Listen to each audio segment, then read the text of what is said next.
Si, à notre connaissance, les règles relatives au repos compensateur en cas d'astreinte sont globalement bien respectées à la ville de Saint-Étienne et à Saint-Étienne Métropole, un service retient toutefois notre attention, le service voirie.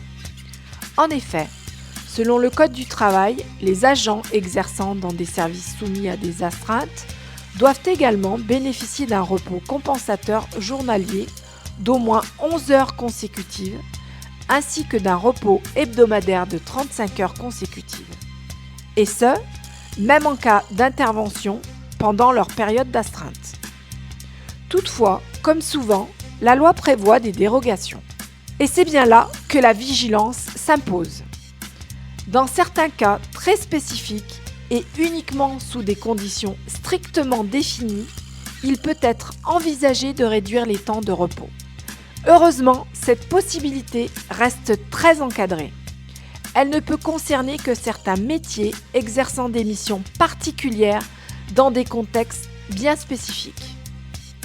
De plus, toute dérogation à ces temps de repos doit obligatoirement faire l'objet d'échanges avec les organisations syndicales et d'un examen en instance compétente avant toute mise en œuvre.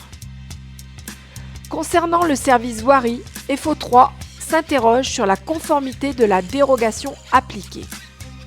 En effet, le dernier règlement d'astreinte en vigueur concernant l'unité voirie ne prévoit aucune dérogation.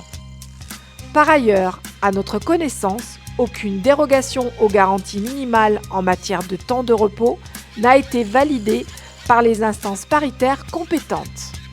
En conséquence, FO3 demande l'application immédiate du cadre légal relatif aux garanties minimales en matière de temps de repos quotidien et hebdomadaire pour cette unité.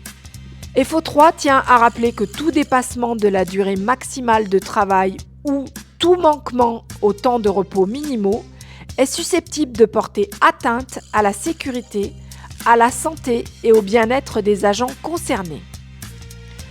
De tels manquements sont, en outre, de nature à engager la responsabilité juridique de la collectivité, tant sur le plan administratif que pénal, en cas d'accident ou d'atteinte à la santé des agents résultant de ces conditions de travail.